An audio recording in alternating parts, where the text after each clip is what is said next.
آپ کو یہاں DGPR میں خوش آمدید کہتے ہیں۔ جیسا کہ آپ جانتے ہیں کہ پرائم منسٹر آف پاکستان نے ملتان میں ایک زرعی شعبے کے اندر انقلابی قدم اٹھاتے ہوئے کسان کارڈ کا اجرا کیا اور زراعت کی اہمیت کو سمجھتے ہوئے جو ہمارا کاشتکار اور کسان ہے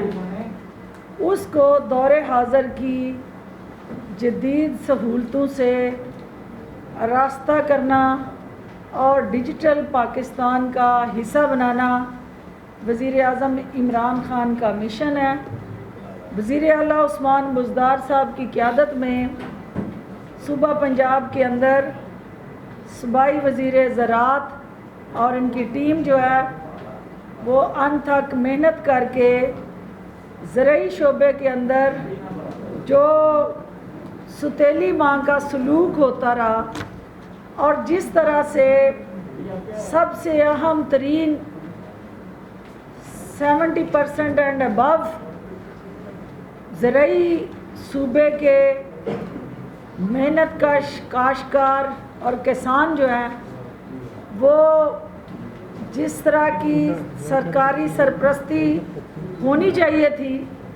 سابقہ ادوار میں نہ صرف وہ اس سے محروم رہے بلکہ ان کی غیر ذمہ دارانہ اور اس شعبے کو نظر انداز کرنے کی جو دانستہ کوشش تھی اس کا خمیازہ آج جو ہے وہ پوری قوم بھگت رہی ہے، کیونکہ یہ لمحہ فکریہ اور بدقسمتی ہے کہ جو ملک جو ہے اس کی اکانومی کا ایگرو بیسڈ والیوم جو ہے وہ 70% سے زائد زرعی شعبے سے تعلق رکھنے والے آبادی اور پنجاب کے اندر بسنے والے کسان اور کاشتکار ہیں، وہ صوبہ جو ہے وہ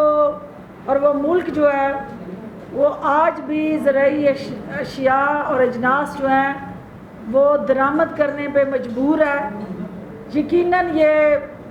ماضی کی ناقص پالیسیز کا ہی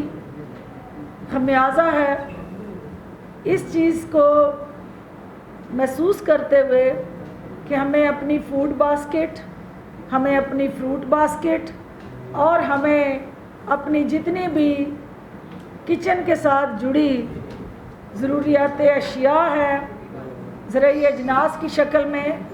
اس میں پاکستان کو خود کفیل بنانا ہے اور جو ہمارا غریب چھوٹا کاشتکار ہے اس کے لیے کسان دوست پالیسیز لانی ہے۔ بلا شبہ کسان کارڈ کا اجرا جو ہے وہ زرعی شعبے کے اندر ایک انقلاب برپا کرنے جا رہا ہے اور پہلی دفعہ کسان کو اس کا حق جو ہے ایک آرگنائز طریقہ کار سے فراہم ہونے جا رہا ہے اور اس کارڈ سے جہاں اسے اپنے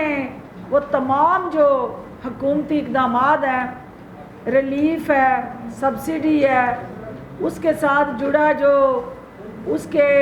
اوورال کھاد سے لے کے باردانہ تک کا انیشیٹو، اس کو حکومت جو ہے اس کی کسان کی خوشحالی کی کنجی جو ہے اسے کسان کارڈ کے ذریعے کسان کی دہلیز پر پہنچانے کے لیے پرعزم ہے۔ میں صوبائی وزیر زراعت سے گزارش کروں گی کہ وہ زرعی پالیسی کے وہ تمام پیرامیٹرز جن کو سامنے رکھ کے وزیر اعلیٰ عثمان بزدار نے اور منسٹر صاحب کی ٹیم نے کسانوں کے دلوں کے اوپر راج کرنے کا فیصلہ کیا ہے اور پاکستان کی معیشت کی ریڑھ کی ہڈی جو شعبہ ہے زراعت اس کو مضبوط بنانے کے لیے، تقویت دینے کے لیے جو انقلابی اقدامات اٹھائے ہیں، منسٹر صاحب میڈیا کو آپ اپرائز کریں اور کس طرح سے ہم یہ توقع کریں کہ آپ کے دور حکومت میں حکومتی کوششیں رنگ لائیں اور یہ جو ہر چیز ہم باہر سے منگوانے پہ مجبور ہیں، ہم اس میں خود کفیل ہونے کے لیے جو تگ و دو کر رہے ہیں، میڈیا آپ کی زبان سے وہ سننا چاہتا ہے. تھینک یو جی.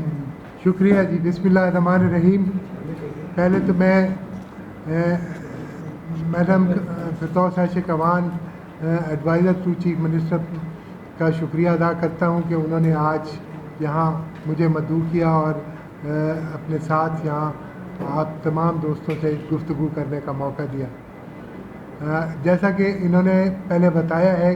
کہ موجودہ حکومت کی ترجیحات میں زراعت جو ہے ایک اولی حیثیت رکھتی ہے. ویسے تو ماضی میں آپ نے جتنی بھی حکومتیں آئی ہیں، ہر حکومت ہی یہ کہا کرتی تھی کہ زراعت ہماری ترجیحات میں شامل ہے، لیکن وہ زبانی حد تک تھی. لیکن اس وقت جو حکومت آئی ہے، اس نے وزیر اعلیٰ پنجاب عثمان بزدار صاحب اور وزیر اعظم پاکستان جناب عمران خان صاحب سنجیدگی سے زراعت کے شعبے میں دلچسپی رکھتے ہیں اور وہ زراعت کو صحیح معنی میں ترجیحات کی شکل دینا چاہ رہے ہیں. جیسا کہ آپ کو معلوم ہوگا، وزیر اعظم صاحب نے آتے ساتھ ہی جب حلف لینے کے بعد کچھ عرصے میں ہی ایگریکلچر پیکج کا اعلان کیا تھا. اس ایگریکلچر پیکج میں چند فصلات کی پروڈکشن بڑھانے کا بندوبست کیا گیا تھا. اس کے ساتھ ساتھ اب پھر بعد میں وزیر اعظم صاحب نے ایک ایگریکلچر ٹرانسفارمیشن پلان دیا تاکہ ایگریکلچر کی پروڈکٹیوٹی کو بڑھایا جا سکے. اور وہ ٹرانسفارمیشن پلان پہ ہم نے عمل کرتے ہوئے جو انہوں نے وزیر اعظم صاحب نے ہمیں جون تک کا ٹارگٹ دیا تھا کہ، لیکن ہم نے 2 مہینے کے عرصے میں کسان کارڈ کو عملی شکل دے دی. کسان کارڈ بنیادی طور پہ ایک ایسا ٹول ہے جس کے ذریعے ہم نہ صرف کرپشن کا خاتمہ کریں گے بلکہ کسان کو وہ سہولیات بھی مہیا کریں گے. آپ تمام حضرات جانتے ہیں کہ جہاں مین ٹو مین کانٹیکٹ نہ ہو وہاں پہ کرپشن خود بخود ایلیمینیٹ ہو جاتی ہے، اور یہی کسان کارڈ کا ایک مقصد ہے. کسان کارڈ کے ذریعے تمام وہ کاشتکاران جو حکومت پنجاب کے ساتھ رجسٹرڈ ہیں، اور رجسٹریشن کے لیے کوئی شرط نہیں ہے، کوئی بھی کاشتکار رجسٹر ہو سکتا ہے، ان کو وہ مہیا کیا جائے گا. اور وہ اس کارڈ میں ان کا ایک تو ڈیٹا بیس ہوگا، دوسرا وہ کارڈ بطور ATM کام کرے گا، تیسرا اس کارڈ کے ذریعے جو وہ کسانوں کو سبسڈیز دی جاتی ہیں، وہ سبسڈیز بجائے ماضی کے طریقہ کار جن میں بہت سی کباتیں تھیں ان سے ختم ہو جائیں گی، اور ڈائریکٹ کارڈ کے ذریعے وہ سبسڈی کسان کو ٹرانسفر ہو جائے گی. اور یہ تمام کی تمام ڈیجیٹل ٹرانزیکشن ہوگی، اور جو کسان کارڈ حاصل کر لے گا وہ کسان پورے پنجاب کے 30,000 پوائنٹس ہوں گے جن پہ جا کے مشینیں جہاں پہ مہیا ہوں گی، اور وہاں کے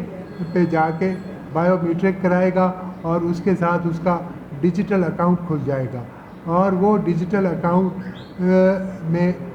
پھر باقی تمام کی تمام ٹرانزیکشنز الیکٹرانکلی ہوں گی، اور اس کے لیے کسی کے پاس جانے کی ضرورت نہیں ہوگی. جیسے گورنمنٹ اگر فیصلہ کرتی ہے کہ